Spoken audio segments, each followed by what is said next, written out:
Today we're going to discuss straw bale gardening in a planter. My Uncle Wade's been straw bale gardening for several years, but last year he did it in one of our planters and had really good success. So we're going to try it out in this one. So in this video, we're going to put the straw in the planter. We're going to condition it, start the conditioning process, and then we're going to discuss the pros, cons, and an actual cost. We've got the bed leveled, and so you can see this side's up a bit. I took gravel from the inside and put along the edges so that when we do fill this bed up, nothing's going to come out the bottom. You'll just see gravel. So we'll take a look inside. You can see how I raked the gravel up to fill the inside corner. So first I'm going to lay some straw in the bottom to get all this even, and then I'm going to bring it up to where when I lay a bale of straw in, it'll come up just slightly taller than the bed. So the straw bale will flake off.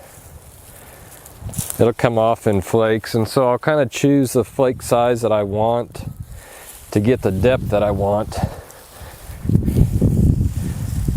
And I'll take a flake off, toss it in the bottom,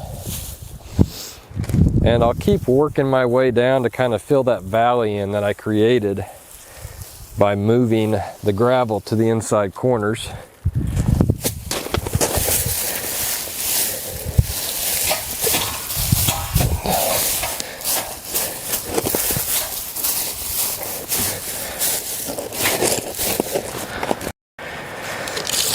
So this bale measures about 18 inches by 14 inches by 33 inches. But something to look for when they bale this up, the ends of the straw will be pointing a certain direction, and they're pointing this way.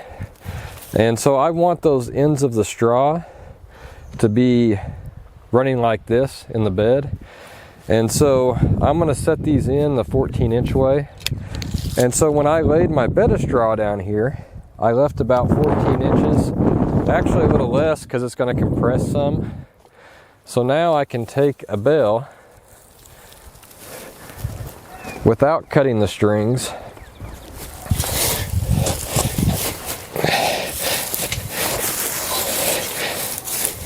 and I can place it in there. And then I'll cut the strings after I get my bales placed, and then after I get some packed in around the edges.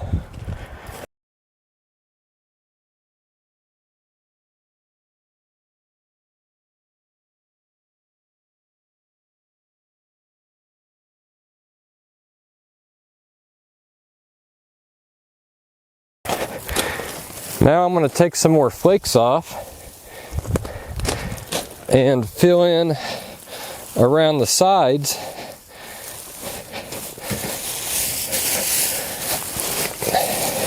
And I really want to pack this in as tight as I can.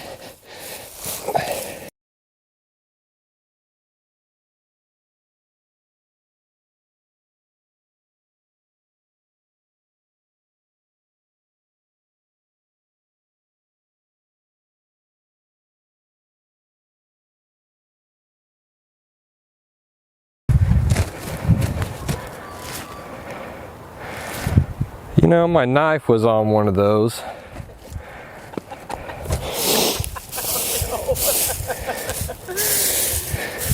But I don't know where it's at now. I'm pretty sure I had it laying on one.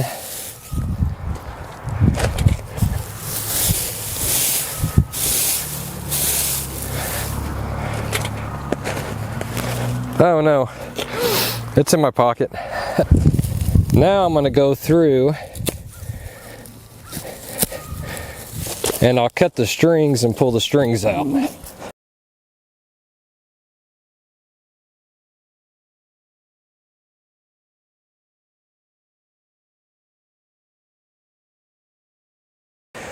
Now we're going to start the first conditioning of the bale, and I'm not going to go over the process for this. There's lots of how-to videos on how to do that.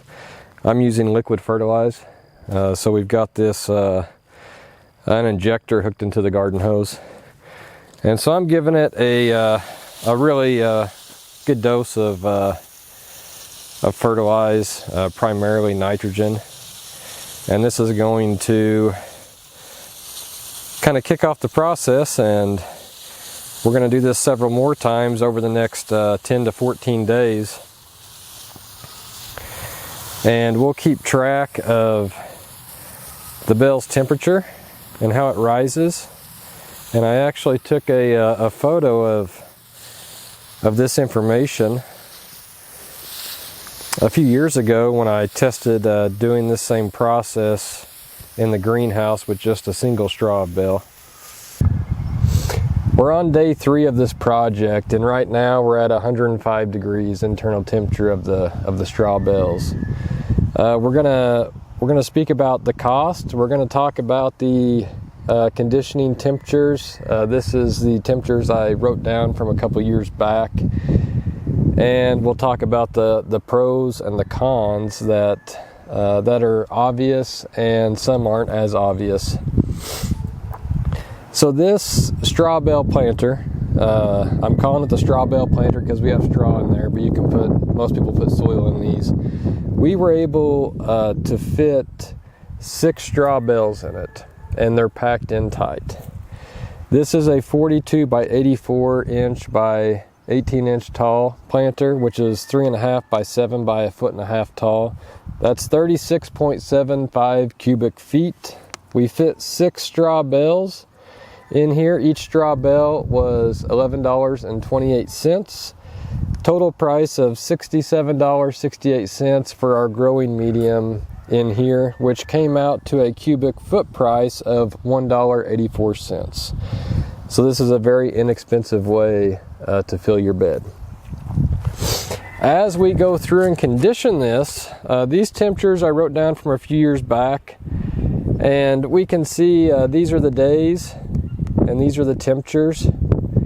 And so we started off with an ambient temperature of 59 degrees, 75, 118, 118, 120, got up to 132 degrees on day 9, and then it started going down. And finally, day 17, we're kind of tapered off at 81 degrees. So it started warming up a bit in the greenhouse. We're on day 3 of here, and we're at 105 degrees. Some of the pros, it's obviously it's quick. It took me probably 20 to 30 minutes to fill this bed. It's less costly, $67.68 to fill the bed, so that come out to $1.84 per cubic foot. With some of your pre-mixed soil mixes, you're looking at $6 to $12 a cubic foot. There's no planter needed, so even if we didn't have this planter here, we could have just put these bales in a line, left the string on the bales, and that's how we would have grown in them. So it's probably the most affordable way to do a raised garden is just by straw bales.